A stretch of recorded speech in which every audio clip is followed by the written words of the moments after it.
ನಮಸ್ಕಾರ ಸ್ನೇಹಿತರೆ, ಅನು ಕಿಚನ್ಸ್ಗೆ ಸ್ವಾಗತ.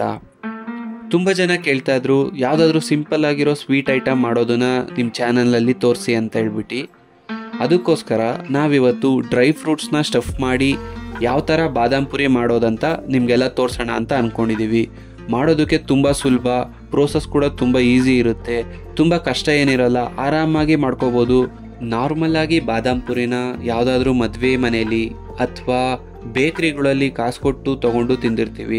ಆದರೆ ಇವತ್ತು ನಾವು ಮನೆಯಲ್ಲೇ ಅದೇ ಥರ ರುಚಿ ಇರೋ ಒಳ್ಳೆ ಬಾದಾಮ್ ಪುರಿ ಮಾಡೋದು ಹೇಗೆ ಅಂತ ತೋರಿಸ್ತಾ ಇದ್ದೀವಿ. ಹಾಗಾದರೆ ತಡ ಮಾಡದೆ ಬನ್ನಿ ಬಾದಾಮ್ ಪುರಿ ಮಾಡೋದು ಹೇಗೆ ಅಂತ ನೋಡ್ಕೊಳ್ಳೋಣ. ಸ್ನೇಹಿತರೆ, ಡ್ರೈ ಫ್ರೂಟ್ಸ್ ಬಾದಾಮ್ ಪುರಿ ಮಾಡ್ಕೊಳ್ಳೋದಕ್ಕೆ ನಾವಿಲ್ಲಿ 1/4 kg ಮೈದಾ ಹಿಟ್ಟನ್ನ ಒಂದು ಬಟ್ಲಿಗೆ ಹಾಕೋತಾ ಇದ್ದೀವಿ. ಇದ್ರ ಜೊತೆಗೆ 3 ಸ್ಪೂನ್ ತುಪ್ಪನ ಸೇರಿಸ್ಕೊತಾ ಇದ್ದೀವಿ. ಹಾಗೆ 3 ಸ್ಪೂನ್ ಎಣ್ಣೆನೂ ಕೂಡ ಸೇರಿಸ್ಕೊತಾ ಇದ್ದೀವಿ. ನೀವಿಲ್ಲಿ ಬೇಕಂದ್ರೆ ಪೂರ್ತಿ ಎಣ್ಣೆ ಹಾಕು ಮಿಶ್ರಣ ಮಾಡ್ಕೋಬೋದು, ಇಲ್ಲಾಂದ್ರೆ ತುಪ್ಪ ಹಾಕು ಮಿಶ್ರಣ ಮಾಡ್ಕೋಬೋದು. ತುಪ್ಪ ಹಾಕೊಂಡ್ರೆ ತುಪ್ಪ ಫ್ಲೇವರು ಮತ್ತು ಒಂಥರ ಶೈನಿ ಕಲರ್ ಬರುತ್ತೆ ಬಾದಾಮ್ ಪುರಿಗೆ, ಅದಕ್ಕೋಸ್ಕರ ತುಪ್ಪ ಹಾಕೋತೀವಿ. ಎಣ್ಣೆಲೂ ಕೂಡ ಮಾಡ್ಕೋಬೋದು, ಏನು ಪ್ರಾಬ್ಲಮ್ ಬರೋದಿಲ್ಲ. ನಾವಿಲ್ಲಿ 2 ಮಿಕ್ಸ್ ಮಾಡಿ ಮಾಡ್ಕೋತಾ ಇದ್ದೀವಿ. ಇವಾಗ ಹಿಟ್ಟನ್ನ ಸ್ವಲ್ಪ ಚೆನ್ನಾಗಿ ಮಿತ್ಕೋಬೇಕಾಗುತ್ತೆ. ಸ್ವಲ್ಪ ಏನು ಅಂಟು ಬರ್ದಿಲ್ದ ಥರ, ಏನು ಉಂಡೆ ಆಗೋದಿಲ್ದ ಥರ ಮಿತ್ಕೋಬೇಕಾಗುತ್ತೆ. ಈ ಥರ ಮಿತ್ಕೊಳ್ಳಿ, ಸ್ವಲ್ಪ ಚೆನ್ನಾಗಿ ಮಿಕ್ಸ್ ಮಾಡ್ಕೊಳ್ಳಿ. ಕೊನೆಗೆ ಲಾಸ್ಟಲ್ಲಿ ಒಂದು ಕೈಯಲ್ಲಿ ಒಂದು ಸ್ವಲ್ಪ ಉಂಡೆ ಮಾಡಿ ನೋಡಿ. ಉಂಡೆ ಏನಾದರೂ ಹೊಡೆದ್ರೆ ನೀವು ಇನ್ನೊಂದ್ಸತಿ ಕಲಿಸ್ಕೋಬೇಕಾಗುತ್ತೆ. ಉಂಡೆ ಹೊಡೆದಿಲ್ಲದೆ ಇದ್ರೆ ಸಾಕು. ಇವಾಗ ಈ ಮಿಶ್ರಣಕ್ಕೆ ನೀರು ಸೇರಿಸ್ಕೊಂತ ಚಪಾತಿ ಹಿಟ್ಟು ಕಲಿಸ್ಕೋತೀವಲ್ಲ, ಆ ಥರ ಕಲಿಸ್ಕೋಬೇಕಾಗುತ್ತೆ.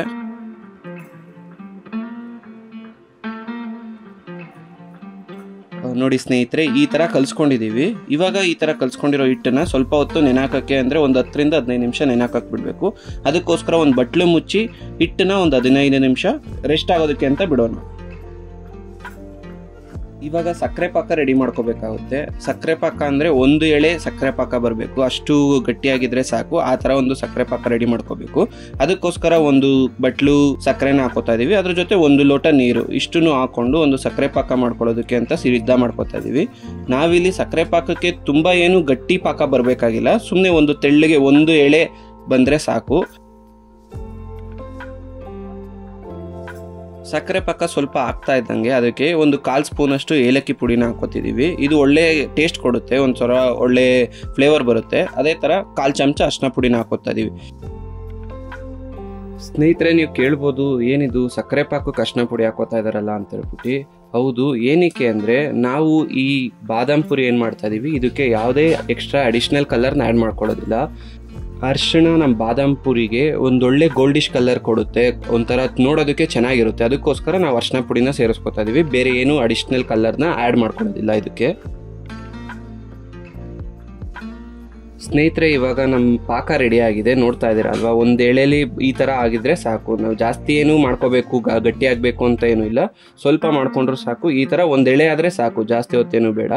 ಇವಾಗ ಕೊನೆಯದಾಗಿ ಸ್ಟವ್ ಆಫ್ ಮಾಡಿಕೊಂಡು ಒಂದು ಅರ್ಧ ಹೋಳಷ್ಟು ನಿಂಬೆ ರಸನ ಹಾಕೋತಾ ಇದ್ದೀವಿ. ರಸನ ಹಾಕೊಂಡು ಸ್ವಲ್ಪ ಚೆನ್ನಾಗಿ ಮಿಕ್ಸ್ ಮಾಡ್ಕೊಳ್ಳೋಣ. ಇವಾಗ ಬಾದಾಮ್ ಪುರಿ ಮಾಡ್ಕೊಳ್ಳೋದಕ್ಕೆ ನಾವು ಆವಾಗಲೇ ಏನು ಹಿಟ್ಟನ್ನ ರೆಸ್ಟ್ ಆಗೋದಕ್ಕೆ ಅಂತ ಬಿಟ್ಟಿದ್ವಿ, ಅದನ್ನು ತಗೊಂಡು ಇನ್ನೂ ಒಂದ್ಸತಿ ಸ್ವಲ್ಪ ಚೆನ್ನಾಗಿ ಮಿತ್ಕೊಳ್ಳೋಣ. ನೋಡಿ, ಈ ಥರ ಒಂದ್ಸತಿ ಚೆನ್ನಾಗಿ ಮಿತ್ಕೊಳ್ಳಿ.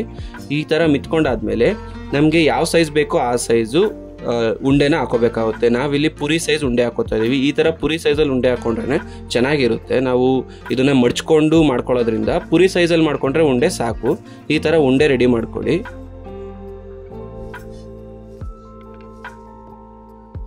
ಇವಾಗ ಉಂಡೆ ರೆಡಿ ಮಾಡ್ಕೊಂಡಾದ್ಮೇಲೆ ಅದನ್ನು ಪುರಿ ಸೈಜ್ ಬರೋ ಥರ ಚೆನ್ನಾಗಿ ರತೋಡಿಲಿ ಒತ್ಕೋಬೇಕಾಗುತ್ತೆ.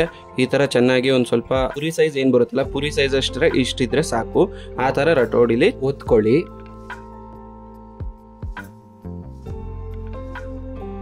ಒತ್ತಿದ್ದು ರೆಡಿ ಆದಮೇಲೆ ನೋಡಿ, ಇಲ್ಲಿ ನಾವು ಡ್ರೈ ಫ್ರೂಟ್ಸ್ನ ಅಂದರೆ ಬಾದಾಮಿ, ಗೋಡಂಬಿ, ದ್ರಾಕ್ಷಿ ಮತ್ತು ಖರ್ಜೂರ, ನಿಮ್ಮ ಹತ್ರ ಖರ್ಜೂರ ಇತ್ತು ಅಂದರೆ ಖರ್ಜೂರನ ಹಾಕೋಬೋದು. ಎಲ್ಲನೂ ಚೆನ್ನಾಗಿ ಕಟ್ ಮಾಡಿ ಇಟ್ಕೊಂಡಿದ್ದೀವಿ ಮಿಕ್ಸ್ ಮಾಡಿಕೊಂಡು.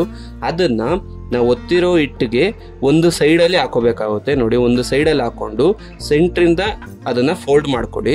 ಫೋಲ್ಡ್ ಮಾಡಿಕೊಂಡು ಸೈಡಲ್ಲಿ ಸ್ವಲ್ಪ ಪ್ರೆಸ್ ಮಾಡ್ಕೊಳ್ಳಿ ಲೈಟಾಗಿ, ಅಂದರೆ ತುಂಬ ಏನು ಬೇಡ, ಫುಲ್ಲು ಲೈಟಾಗಿ ಪ್ರೆಸ್ ಮಾಡ್ಕೊಳ್ಳಿ. ಅದಾದಮೇಲೆ ಇನ್ನೂ ಒಂದು ಸೈಡಿಂದ ಎತ್ಕೊಂಡು ಆ ಸೈಡ್ಗೆ ಹಾಕೋಬೇಕಾಗುತ್ತೆ. ಈ ಥರ ಹಾಕೊಂಡು ಬೆರಳಲ್ಲಿ ಸುಮ್ಮನೆ ಲೈಟಾಗಿ ಎಲ್ಲ ಸೈಡಲ್ಲೂ ಪ್ರೆಸ್ ಮಾಡ್ಕೊಬನ್ನಿ. ಯಾಕಂದರೆ ಒಳಗಡೆ ಹಾಕಿರೋ ಸ್ಟಫಿಂಗು ಆಚೆಗಡೆ ಬರಬಾರ್ದು. ಆ ಥರ ಸ್ವಲ್ಪ ಲೈಟಾಗಿ ಪ್ರೆಸ್ ಮಾಡ್ಕೊಳ್ಳಿ ಅಷ್ಟೇ. ಈ ಥರ ಪ್ರೆಸ್ ಮಾಡಿಕೊಂಡ್ರೆ ಮುಕ್ಕಾಲು ಭಾಗ ಬಾದಾಮ್ ಪುರಿ ಮಾಡೋ ಪ್ರೋಸೆಸ್ಸು ರೆಡಿ ಆಗಿದೆ. ಈ ಥರನೇ ಎಲ್ಲ ಮಾಡಿಕೊಂಡು ನೀವು ಇಟ್ಕೋಬೇಕಾಗುತ್ತೆ. ನೋಡಿ 4 ಸೈಡಿಂದನೂ ಕ್ಲೀನಾಗಿ ಕಂಪ್ಲೀಟಾಗಿ ಫುಲ್ಲು ಕ್ಲೋಸ್ ಆಗಿರಬೇಕು, ಯಾಕಂದರೆ ಸ್ಟಫಿಂಗ್ ಆಚೆ ಬರಬಾರ್ದು. ಅದಕ್ಕೋಸ್ಕರ ಈ ಥರನೇ ಎಲ್ಲ ಹಿಟ್ಟನ್ನು ಒತ್ಕೊಂಡು ಸ್ಟಫಿಂಗ್ನ ಒಳಗಡೆ ಹಾಕ್ಕೊಂಡು ಈ ಥರ ಮಡ್ಚ್ಕೊಂಡು ರೆಡಿ ಮಾಡ್ಕೊಂಡು ಇಟ್ಕೊಂಡಿದ್ದೀವಿ ಆಲ್ರೆಡಿ. ಸ್ನೇಹಿತರೆ, ನಾವೇನು ಇವಾಗ ಡ್ರೈ ಫ್ರೂಟ್ ಸ್ಟಫಿಂಗ್ನ ಮಾಡಿಕೊಂಡು ಬಾದಾಮ್ ಪುರಿ ರೆಡಿ ಮಾಡ್ಕೊಂಡಿದ್ದೀವಿ, ಅದನ್ನು ಒಂದೊಂದಾಗಿ ಎಣ್ಣೆಲಿ ಬಿಟ್ಟು ಕರ್ಕೊಳ್ಳೋಣ. ಇವಾಗ ನೋಡಿ, ನಾವು ಒಂದು 3 ಇಲ್ಲ 4 ಒಂದು ಬಾಣಲಿಲಿ ಹಾಕ್ಕೊಂಡು ಅದನ್ನು ಚೆನ್ನಾಗಿ ಕರ್ಕೋಬೇಕಾಗುತ್ತೆ. ಸ್ಟವ್ನ ಲೋ ಫ್ಲೇಮಲ್ಲಿ ಇಟ್ಕೊಂಡು ಎಣ್ಣೆ ಎಷ್ಟು ಕಾದಿದೆಯೋ ಅಷ್ಟರಲ್ಲಿ ಚೆನ್ನಾಗಿ ಕೈ ಆಡಿಸ್ಕೊಳ್ತಾ ಕರ್ಕೋಬೇಕಾಗುತ್ತೆ. ತುಂಬ ರೋಸ್ಟು ಮಾಡ್ಕೋಬಾರ್ದು ಮತ್ತು ಬೇಯ್ದೆ ಅದೇ ಥರನೂ ಇರಬಾರ್ದು, ಹಸಿಯಾಗಿರಬಾರ್ದು. ಅದಕ್ಕೋಸ್ಕರ ಸ್ವಲ್ಪ ಚೆನ್ನಾಗಿ ಕರ್ಕೋಬೇಕಾಗುತ್ತೆ. ಸ್ವಲ್ಪ ಟೈಮ್ ತಗೊಳುತ್ತೆ ಲೋ ಫ್ಲೇಮ್ ಮಾಡ್ಕೊಂಡಿದ್ರೆ, ಆದರೂ ಪರವಾಗಿಲ್ಲ, ನಮಗೆ ಒಳ್ಳೆ ಟೇಸ್ಟ್ ಬೇಕಾಗಿರುತ್ತಲ್ವ. ಅದಕ್ಕೋಸ್ಕರ ಲೋ ಫ್ಲೇಮಲ್ಲೇ ಇಟ್ಕೊಂಡು ಚೆನ್ನಾಗಿ ಮಿಕ್ಸ್ ಮಾಡ್ಕೊತಾ ಅಂದರೆ ತಿರುಗಿಸ್ಕೊತಾ ಬಾದಾಮ್ ಪುರಿನ ಎಣ್ಣೆಲಿ ಕರ್ಕೋಬೇಕಾಗುತ್ತೆ. ಸ್ವಲ್ಪ ಟೈಮ್ ತಗೊಳುತ್ತೆ, ದಯವಿಟ್ಟು ಪೇಷನ್ಸಿಂದ ಇದನ್ನ ಮಾಡ್ಕೋಬೇಕಾಗುತ್ತೆ. ಆ ಥರನೇ ಮಾಡ್ಕೊಳ್ಳಿ.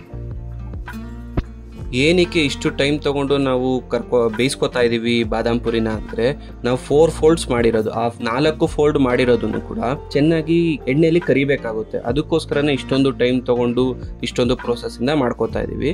ನಾವೇನಾದರೂ ಬರೀ ಒಂದೇ ಒಂದು ಫೋಲ್ಡ್ ಮಾಡ್ಕೊಂಡಿದ್ರೆ ಇಷ್ಟೊಂದೆಲ್ಲ ಕರ್ಕೋಬೇಕು ಅನ್ನೋ ನೀಡಿರಲ್ಲ. ಬಟ್ ಇವಾಗ 4 ಫೋಲ್ಡ್ ಮಾಡಿರೋದ್ರಿಂದ ಅದನ್ನು ಚೆನ್ನಾಗಿ ನಾವು ಎಣ್ಣೆಯಲ್ಲಿ ಬೇಯಿಸ್ಕೋಬೇಕಾಗುತ್ತೆ.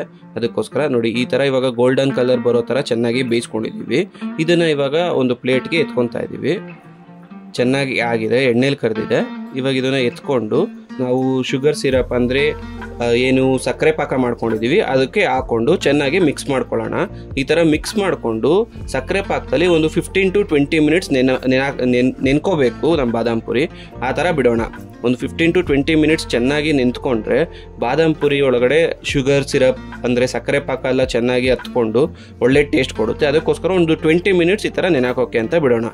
ಸ್ನೇಹಿತರೆ ನೋಡಿ, ಇವಾಗ 20 ನಿಮಿಷ ನಾವು 20 ರಿಂದ 25 ನಿಮಿಷ ಚೆನ್ನಾಗಿ ನೆನಾಕಿದ್ವಿ. ಬಾದಾಮ್ ಪುರಿನ ಚೆನ್ನಾಗಿ ಆಗಿದೆ. ಸ್ನೇಹಿತರೆ, ಕೊನೆಯದಾಗಿ ನಮ್ಮ ಬಾದಾಮ್ ಪುರಿಗೆ ಮೇಲ್ಗಡೆ ಕಾಯಿ ತುರಿ ಇಲ್ಲ ಅಂದರೆ ಬಾದಾಮ್ ಪುಡಿ ಯಾವುದಾದ್ರೂ ಉದುರಿಸಿದ್ರೆ ನಮ್ಮ ಬಾದಾಮ್ ಪುರಿ ರೆಡಿ ಆಗಿರುತ್ತೆ ತಿನ್ನೋದಕ್ಕೆ. ನೋಡಿ ಸ್ನೇಹಿತರೆ, ಎಷ್ಟು ಸಿಂಪಲ್ಲಾಗಿ ಎಷ್ಟು ಈಸಿಯಾಗಿ ಒಂದು ಒಳ್ಳೆ ಸ್ವೀಟ್ ಐಟಮ್ನ ನಿಮಗೆ ತೋರಿಸ್ಕೊಟ್ವಿ ಅಲ್ವಾ.